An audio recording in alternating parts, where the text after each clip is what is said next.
Shqipëria nuk bën pjesë në Eurozonë dhe mund të menaxhojë me monedhën e vet, ndërkohë që bankat shqiptare nuk mbajnë lidhje me portofolet e dobta të Eurozonës. Sistemi bankar është i mirë kapitalizuar dhe bankat kanë regjistruar një rritje të depozitave.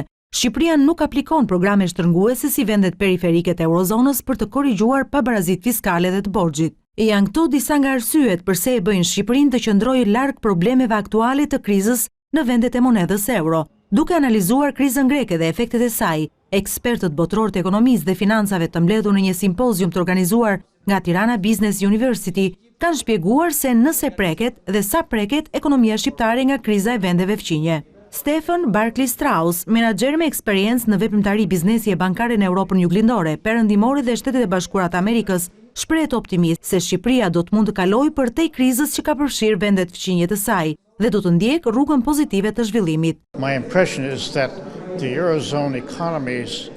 Përshtypja ime për Eurozonën është se ekonomia e saj është mjaft e dobët, por le të shpresojmë që masat dhe reformat ekonomike të përmirësojnë situatën ekonomike atje, duke bërë të mundur që edhe Shqipëria të ndjejë sa më pak efektet e krizës. Kriza në Eurozonë nuk është lidhur drejt për drejti me Shqipërinë, por me vendet si Italia dhe Greqia që kanë lidhje me tregtimin e produkteve shqiptare, dhe kjo mund të ndikojë kryesisht tek eksportet. Por mund të them se me vendet e tjera Shqipëria ka mundësi të tregtojë produktet e saj dhe kompanitë të zhvillohen. Unë jam optimist se Shqipëria do të mund të kalojë përtej krizës që tashmë ka përfshirë vendet fqinje të saj dhe të shkojë në rrugën pozitive. Ky është këndvështrimi im. Për sa i përket krizës greke, ekspertët botëror të ekonomisë të ftuar në forumin me temë kriza dhe ekonomia në ambientet e TBU-s e kanë vënë theksin tek pasojat e krizës greke, e cila sipas këshilltarit të ekonomisë gjermane, Westerhoff, nuk ka qenë asnjëherë vend konkurrent brenda Bashkimit Evropian dhe si i tillë nuk duhet të pranojë asnjëherë në Eurozonë. Ai ka akuzuar socialistët në pushtet asaj kohe në Greqi se kanë mashtruar me statistikat false mbi ekonominë dhe financat